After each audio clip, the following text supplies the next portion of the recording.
Well, oftentimes business education today, and I see it all the time, kids come out of college, the best colleges, Wharton and Harvard and Stanford and some of the great business schools, and they'll come out and they won't have practical experience. There's too many case studies that aren't practical. You know, we ask kids that are 16 to 18 years old to make $100,000 debt decisions when they go off to university. And they're not prepared for that. They don't know what they're getting themselves into. They just assume, okay, I'm going to pay 4 years of education at $25,000 a pop, and when I come out the other side, somehow I'll be able to pay it back. Right. That's not how life works anymore. There's no need even to have a college degree at all, or even high school. I mean, if somebody graduated from a great university, that may be an indication that they will be capable of great things, but it's not necessarily the case. You know, if you look at, say, people like Bill Gates or Larry Ellison, Steve Jobs, these guys didn't graduate from college. But if you had a chance to hire them, of course, that would be a good idea. Yeah. I think having the flexibility to explore a lot of different things, which you can do when you're in college, which is one of the amazing things about being in college, is you can work on all these hobbies and code a lot of stuff and try a lot of different things. It's this amazing flexibility that I think most people take for granted. And once you decide, okay, I'm going to start a company and I'm going to do it with someone else, you immediately now need to convince someone else if you want to change your mind on something. And I think people really undervalue the option value and flexibility. I think explore what you want to do before committing is really like the key thing, and keep yourself flexible. And no, I think that's. I agree. Yeah. I mean, it's actually kind of funny. You know, if you think of like what is education, like you're basically downloading data and algorithms into your brain, and it's actually amazingly bad in conventional education because like it shouldn't be like this huge chore. You know, someone's standing up there kind of lecturing at people, and they've done the same lecture 20 years in a row, and they're not very excited about it. And in fact, I think a lot of things people learn, probably there's no point in learning them, because they never use them in the future. Because a lot of kids just in school kind of puzzled as to why they're there. The people who are doing the work that we care about are figuring out what to do next, not following the person who told them what to do next. And the problem with most colleges is they are high school, but with more binge drinking. The entire purpose of a good university is to give you a foundation to fail, not a foundation to get an A. And if you graduate from college with straight A's, you have to do some serious soul searching as to why you chose to spend your time doing that. The A students work for the B students, the C students run the businesses, and the D students dedicate the buildings. It's like the newspaper industry, right? More printing presses, more big buildings, right? Makes us look grander. We have brains that we're putting them out there. There's a point of diminishing returns in terms of what it's worth for a college education and how much debt you're willing to saddle yourself with. A lot of people follow. A lot of people are followers. Generally, if not, we'd have problems. We have too many entrepreneurs. We have too many successful people. Like, look how many people go through business classes. If everything you needed was in that actual business class, in that book, it'd be too many successful business people. Right. How many people graduate? Matter of fact, the professor wouldn't have the time to sit there and teach you. That knows this book damn near verbatim, page by page. He knows it, right? Because he'd be an entrepreneur. Yeah, he's too busy. I'm doing way too much right now because I got the palm trees and we selling so much stuff that I'm doing that I ain't quite got time to teach no mother class right now because I'm winning. And so when you walk into a boardroom with a bunch of guys in suits who all went to college, you're fine. Yeah, I mean, because they read a bunch of words. I've lived a bunch of life. Well, that's true. Their law degree doesn't intimidate you, in other words.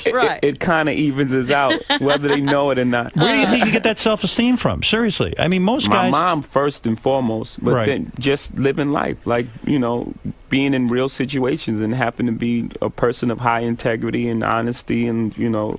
You never embarrassed yourself? No, of course not. You never walked in and said, "Oh, everybody thinks I'm ignorant here. I'm stupid." I don't feel ignorant. Right. You know, I don't. Right. I felt like I came up in a situation, or a time, you know, where I wasn't afforded certain opportunities, and if afforded opportunities, I could be Oprah. I could be Bill Gates. I could be Warren Buffett. In my experience in business, there is very little difference, if any, between a very high-priced business education and what's available for a lot less money. I went to the University of Nebraska at Lincoln my last year in college. I went to Wharton for a couple of years before that. I learned just as much at the University of Nebraska as I did at Wharton. You need to be prodded in the right direction, but an awful lot of it is self-taught. It isn't necessary to pay $30,000 or $35,000 a year to go to some big-name school to get the education at all. I mean, if you're going to learn accounting, which is probably the most important course you'd take in business, if you're going to learn accounting, you can learn accounting absolutely as well, in my view, going to UNO as going to Harvard. I mean, I see. I'd bet on that, and so I wouldn't run up huge bills. And education is very good at training people to do the same things that we've done over and over again. And I think there's always a question what the nature of the educational good is. You know, you can say it's an investment good, where you're investing in the future. You can say it's a consumption good, like college is a 4-year party. You know, I think most of the parents and students think of it actually as an insurance policy, where you're buying this really ever more expensive insurance so that the students don't fall through the really big cracks in our society, and we should be asking some big questions why the insurance costs are going up and up like that. And if you were the president of Harvard or Stanford, if you wanted to get a lynch mob of students, alumni, faculty to come after you and try to lynch you, what you should say is something like this. You know, we live in this much larger, more global world. We offer a great education to everybody, and so we're going to double or triple our enrollment over the next 15 to 20 years. And people they'd all be furious, because the value of the degrees comes from this massive exclusion, and what you're really running is something like a Studio 54 nightclub. I hated school. I really hated school. I hated school, generally, right? Because it was this instruction following thing. Now, I bet you it's probably also because I wasn't good at it. And some people, like I've got a great conceptual memory and a terrible rote memory. So if I have a story, I could tell you year by year kind of what happened within a story, within a context. But if I was to go into, you know, like a memory-based learning, it's terrible. I have a terrible rote memory. Ego barrier is the worst thing.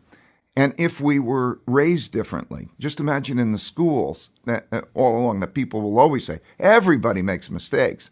Everybody has weaknesses.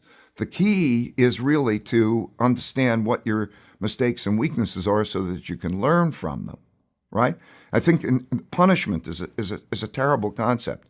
Punishment means that you made a mistake and you're being punished. I think instead of punishment, every time somebody makes a mistake, you should say the only thing that you need to do to get out of your punishment is first think, what kind of mistake was that? So if I'm in a situation that's like that again, how would I deal with it differently, not to make that mistake? So that learning should come from the mistake, not punishment, because you're teaching people not to make mistakes. Where's where the learning comes from, not the appreciation that if you keep doing this over and over again, you're going to keep encountering the same outcomes. You know, it's an extremely corrupt system we have at this point. We have an education bubble. In the U.S., we have $1 trillion of student debt. To a first approximation, this has gone to pay for $1 trillion worth of lies about the value of the education people have received. It's not at all obvious yet, though, what's going to replace this or how it's going to change. I'm